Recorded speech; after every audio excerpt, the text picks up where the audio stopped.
Hey guys, it's me again, Ryan. Talking about Annie this week. I was really excited that I made it onto the SourceFed show for Drive last week. I was stoked. I didn't think anything was gonna happen, and I was there for like 4 seconds. They used a little blurb, so thanks for that. And so here I am again to talk about Annie. Annie, 1982 musical, directed by John Huston, who you may know from The Maltese Falcon and Treasure of the Sierra Madre. Naturally, you think, yeah, he'd be good to direct Annie. That guy. That would be awesome. It must have been popular. The play won Tony Awards, so obviously it was really popular in the 80s. But I don't know if that carries out to today with the economy being what it is and money being such a dividing issue right now. The movie features Aileen Quinn as Annie, who is 40 now, and she hasn't done anything else really of note.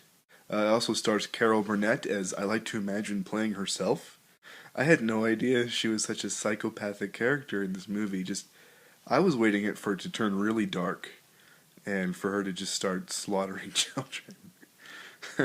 Because that would have upped that rating to, a solid a hard PG-13. It would have been. And maybe it would have been a lot more entertaining. Tim Curry did an okay job. I almost didn't recognize him. He's so young. He was in Clue. He was the butler in Clue. I'm just going to level with you. This movie was rough to get through. It's like 2 hours and 15 minutes of mind-numbingly cute song and dance numbers. So Annie is the story of an orphan girl, 10 years old in 1932, who is looking for her real parents and her adventures and stealing hearts of wealthy politicians. I was pretty bored. Unless you are really into musicals, this feels like something I would have watched or should be watching like during Thanksgiving or Christmas at my parents' house, and it just happens to be on TV and like, oh, it's Annie. And you're kind of watching it, but you're also thinking about food and not really caring. Interesting side note, I don't know if this is true, I just read it on IMDb, so I'm assuming it's true. They included two expletives, it was the G damn word, intentionally, so that it would get a PG rating, because they didn't think people would go see a G-rated musical if they weren't families with young children. So interesting little spin on, we really got to harsh up this story, make it really edgy by swearing at some children later in the movie. There's musical numbers every 5 to 10 minutes. I don't know. Maybe it's just dance. I don't understand dance as much as the next person. Ooh, we should review Newsies, because that movie is awesome in a really terrible way. Anyways, the movie kind of plateaus. It kind of doesn't really go anywhere until like the last 10 minutes are surprisingly kind of intense. When two characters, the Mrs. Hannigan is the orphanage caretaker, and her half brother and his girlfriend kidnap Annie, pretending to be her real parents, and then they try and take the money and run and try and do away with Annie, which basically means they're going to try and kill Annie.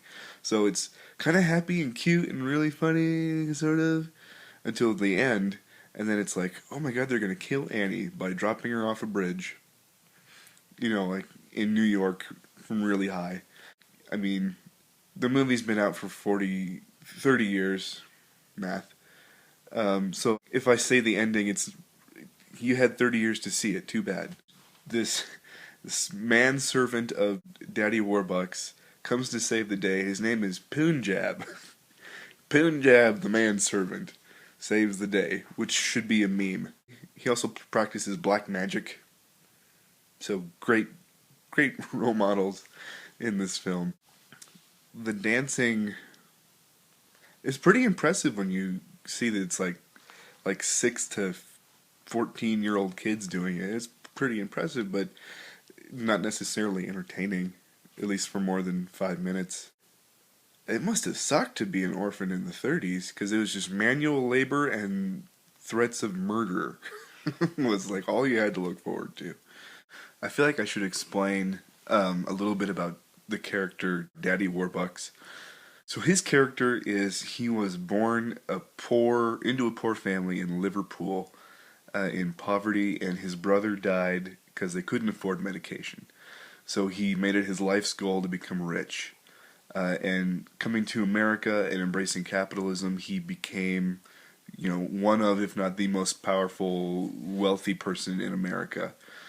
So he becomes this kind of conservative, right-wing politician who, has the president on speed dial. And can just call up FDR. It's like, yeah, he's rich, and he learns his lesson that money isn't everything unless if you have someone to share it with. That's what it really counts, that you be able to share life's pleasures with someone is really important. And that's the warm, fuzzy thing you take away from his character, is you learn that. And can I just say that at one point, I had one of those, what am I watching moments, where they get in a helicopter that he has in the 30s, and him and Annie fly to the White House to say hello to the president, FDR. And one of the scene following where they're in the Oval Office and they start singing together was just one of the craziest things I've ever seen in a movie. An orphan girl and a extremely rich politician and a wheelchair-bound president just start singing a musical number. I couldn't have dreamed that up. That was really weird. Eleanor, sing too. I can't sing. And then she sings fine. I feel like nothing is really resolved with the other orphans, too. They help to kind of save the day at the end by telling Daddy Warbucks that, hey, those weren't her actual parents that came to get Annie. They wanted her for the reward money, and they're taking her, and they're going to try and kill her. So they kind of help save the day. And then they're sort of forgotten about. And I imagine they died in poverty. A scale of 1 to 10. 1 being absolute garbage, and 10 being the unattainable perfect movie. I'm going to put this around a 3.5 maybe, for like cultural significance, because you say Annie, people start singing tomorrow, tomorrow, I love ya, tomorrow, and people automatically know, okay, that's Annie he's talking about. Curly redheaded orphan girl, yeah, it's great. I don't know if people want to watch it. It just reminds them of how poor they are. Hey, do me a favor and click the like and subscribe button.